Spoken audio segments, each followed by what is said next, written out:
This is Gary Geiman with the DMN8 the Day Podcast. The purpose of this podcast is to help you get 1% better in your business, provide clarity, and give you some ideas that will help you grow your business. If you're ready to dominate the day, let's go. Dominate the day, that's what we're about to do. If you don't want to dominate, then this podcast ain't for you.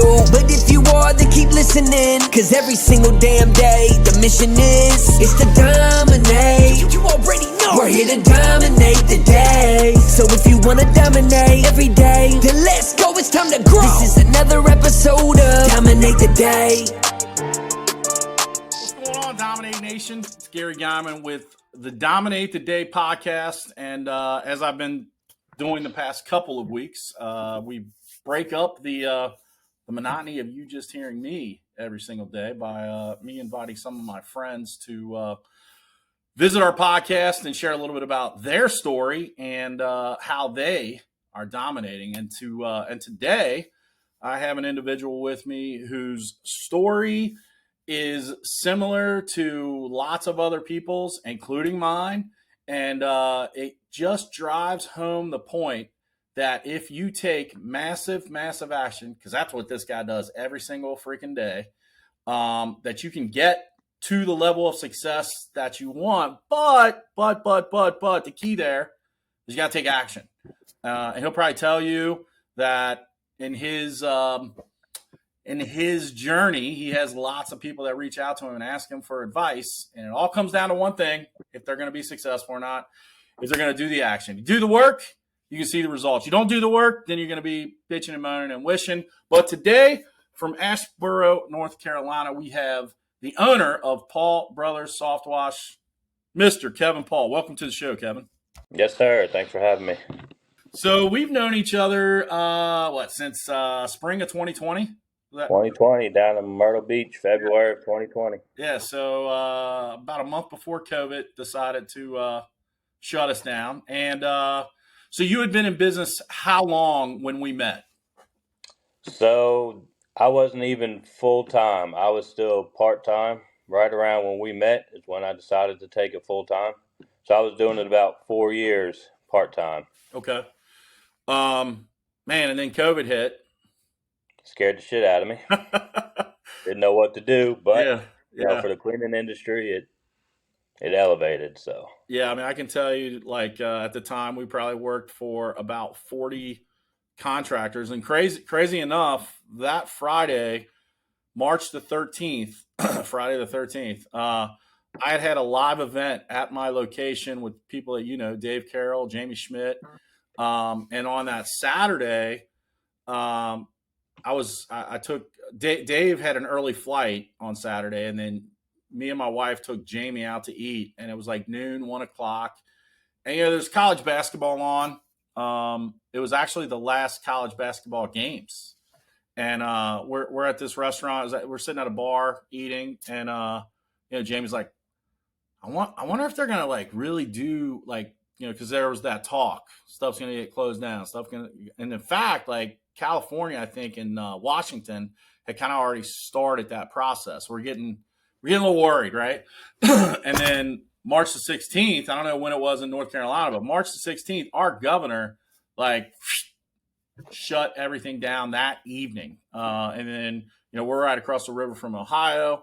Ohio kind of played into the same thing right after that. And it got a little dicey. I'll be honest with you. I'm not somebody that has a lot of fear because I've been through a lot of shit in my life. I was worried. I was worried. I was thinking of ways to pivot to be able to still make money, because I thought we were going to have a mass cancellation within the next like 2 weeks. And I only had 2 people cancel because of that.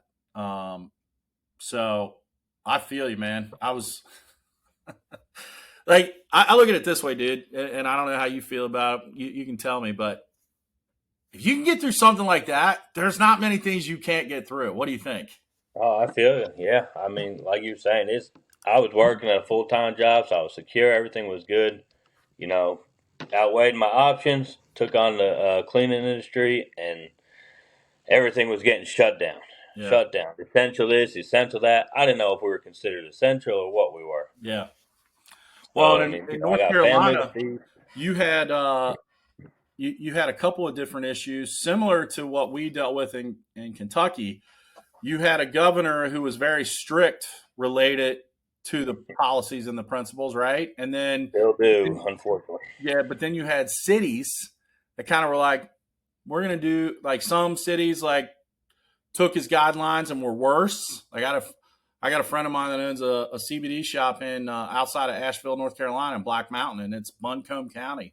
And Buncombe County was like, well, we're going to take the North Carolina governor's guidelines and we're going to times them by 10. Like, we're going to make it worse. And then you had other locations in North Carolina was like, well, we're going to loosely follow the guidelines. So you had that, I'm sure, to deal with as well, right? And that's us. We're the loosely followed. Yeah, so yeah. So you mentioned you had a full-time job. You went through that process of working this side thing for 4 years, and then decided to take the plunge. So tell us a little bit about before you started the company 4 years prior, like what you were doing, and then take us up to that conversation that you got to have with your wife Shauna, who I've gotten to meet, and I'm sure no offense to any spouse, like you go tell your spouse, hey, I'm going to leave this job. Like there's a little bit of angst, right? A little bit of concern, that kind of thing. So take us to before you started the company and take us up to that conversation, that decision. Yeah. So, before I started the company, I had went to schooling for some machining, CNC machining. So that was something I always did, was operate machinery. I was working at a furniture company because North Carolina, it's furniture capital of the world. Yeah. So, I'm in this furniture company and did a little bit of schooling, got a certificate in CNC machining, and it was a good job. It's boring, repetitive, same shit every day, pushing buttons. I got into a little bit of the programming end, so I was a little more higher grade than just pushing the button. But again, same shit every day. Clock in, clock out. Buzzer tells you when to take a break, when to take your lunch. Man, it wasn't for me. I was making good money. I had my, all my benefits, all that good stuff that came along with it, paid vacation, paid holidays. But what happened is we had decided to buy our house in 2013 or 2014. And at that time I said, man, I gotta get some more income coming in. I got a house, I wanted a swimming pool, I wanted it. So I knew I had to work my ass off to get it. So we started the pressure washing on the side and just kept hustling with that while working a full-time job. So, you can imagine the hours I put in, because this furniture company, we were working 10 hours a day. And then after that, spring and summertime, I'm out there trying to wash some houses. Yeah. So you buy that house, right? And I get it, dude. Like, you buy a house, that's just part of it. Right. Yeah. Now you want to get all the other things that go along with it, right? Yep. All those other good things that go along with buying a house. And I don't know how it is at your house, but we were always painting or redoing something, because that's what you do, and all that stuff takes money. So you start this business, pressure washing. You're doing it for 4 years. I'm assuming making some decent money, right? Yeah, decent money, but at that time, it was just money in my pocket. It's not like I was building. I didn't think I was going to build it up to be what it is. It was just at that point side money. Right.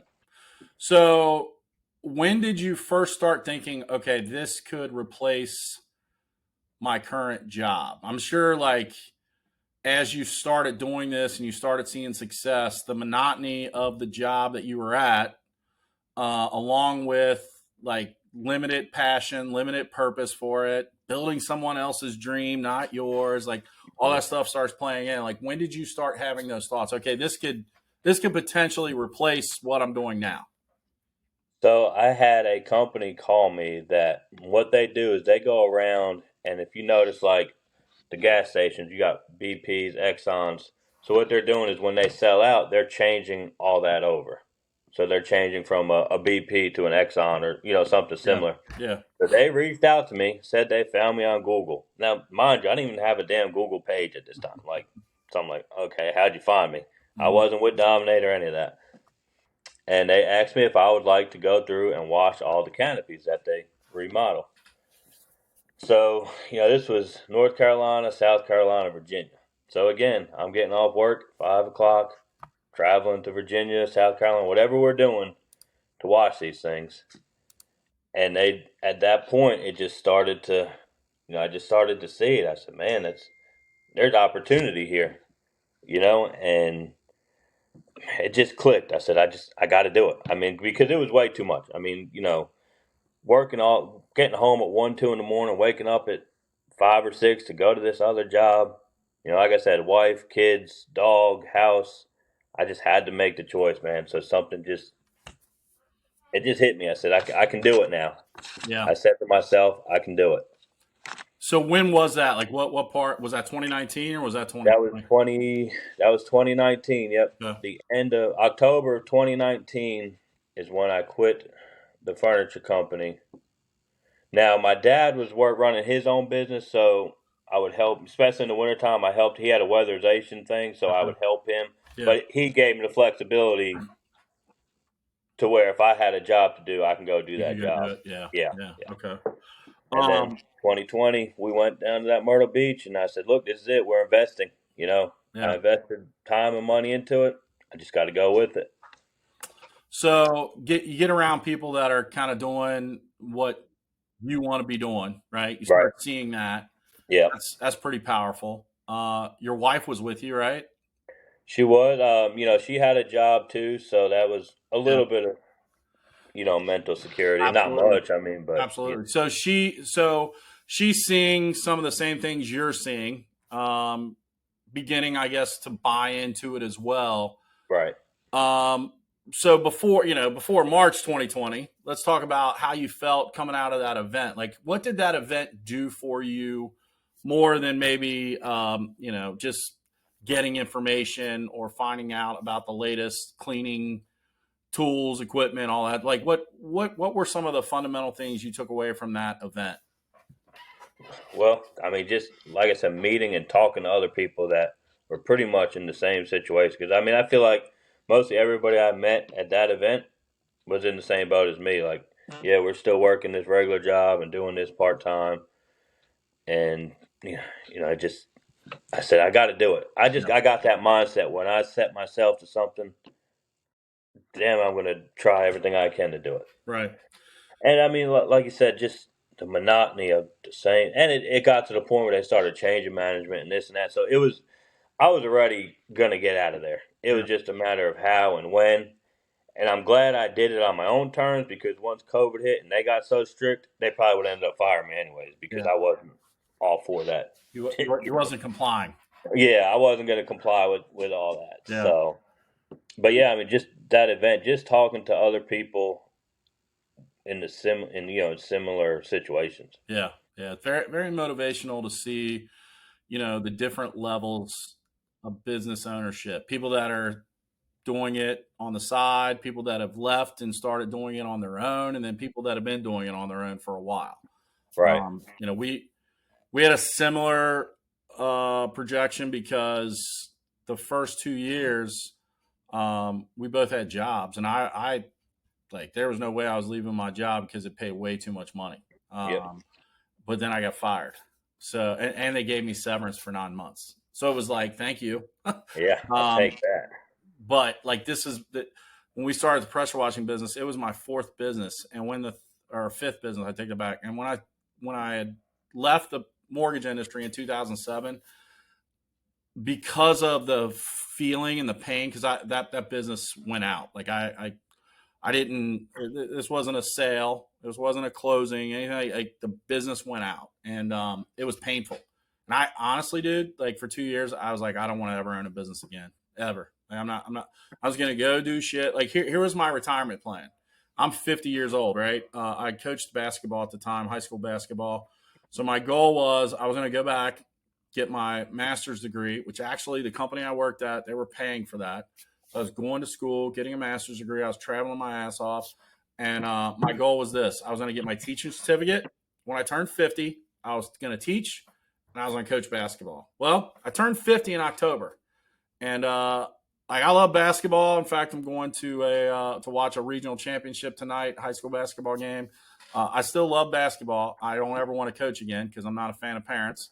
And I would kill myself if I had to teach. Like, I do not. I'm like, I am so thankful that my mind got shifted. And it did. It got shifted because for a 2.5 year period, I was building somebody's dream and realized I'm building their dream and they don't give a shit what I'm doing for them. They just care about their dream. And that's when my mind went back to, okay, I got to figure something out. So you being where you're at, around like-minded people, that combination of, hey, trying to do the same thing you're doing, hey, I'm doing what you're trying to do, and I've done what you're doing and still making it. All that has to be motivational in that, you know what, I can do this. Yep. Right? Exactly. Yep.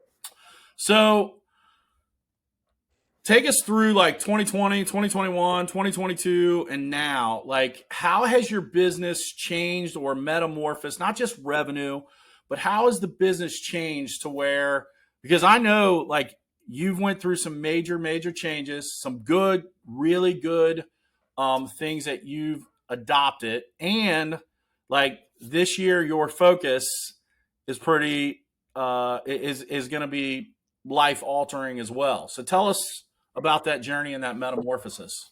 So yeah, 2020, I'm out there on the truck every day, every job, wearing all the hats, answering the phones, the whole 9 yards. Just getting out there, getting a name for ourselves. No equipment. Not trying to get into all the equipment mess, but I mean just basic equipment out there. Like I said, just busting ass, knowing that this is what I want to do. We're gonna make it happen. Yeah. Not really ranking on Google. No official website. None of that stuff. Started putting out flyers. Getting more work. Got into the yard sign deal. Got in with a certain company that handles all my SEO and you can stuff. say it's Dominate. We're dominate. So I remember our conversation. You were like, I'm going all in. Like that was a just conversation. Yep. Like, I'm going all in. And I remember you said, give me 3 months. Yeah. And it seems like from that day to 3 months, because I think I told you before, and I'll say it again, I was going to fire you. Because I was like, man, nothing's happening. And it's like that day I said that, the phone started ringing, the emails coming in, and I said, shit, I guess it works. Yeah. You actually, we had some email exchanges in the first 90 days. You had some concerns for sure. I did. And anybody listening, like 90 days is quick. It really is. Right. Yeah. I made a post about this not too long ago. I saw a couple guys that had used us like 60, 90, 120 days. And they're with their current company for like 18 months in ranking. And they're like, well, this guy, like, he really did something. And there's all these guys in the groups that talk about it, but they didn't do anything. It's like, well, 18 months versus 60, 90, 120 days. It's not even a competition. Like, no. Timing is a big thing, number one. And so you stuck with it. And it's an investment in your business. You just have to make sure you're investing with the right company and know what they're doing. And my mindset, and Kevin, you'll agree because I talk about this all the time. Like, my goal is to make the contractor's profile be as good as it can be, so that if they do fire us or we leave, they have that. They have all of that, and it's not like, well, you were borrowing our stuff, and that's kind of that's part of the reason why it takes longer. Some of these companies, like, you quote unquote borrow their stuff. And if you leave them, you lose all of that, right? And as any contractor in any service industry, like, you want to make sure everything that you have, you own, whether it be an ad account, a website, social media profiles, like all of those things should be yours. And that's what takes long. That's what takes longer is to build your own. But like there was definitely some trepidation. 60 days in, I can remember there was one email exchange, and I don't remember if it was 60 days or if it was like closer to 90 days, but I could tell you were worried. And like usually my conversation goes like this, like it's only been 60 days, it's only been 90 days. Like you gotta let it happen. And then, you know, part of that too is I had a partner at the time, and you know, I was a little more dedicated. So, you know, it was both of us at the same time.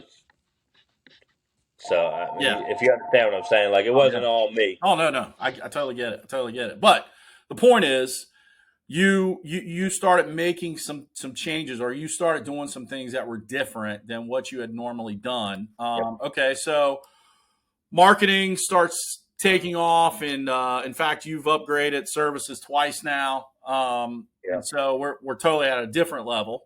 But 2021, was that your first year without a partner? 2021? Yeah.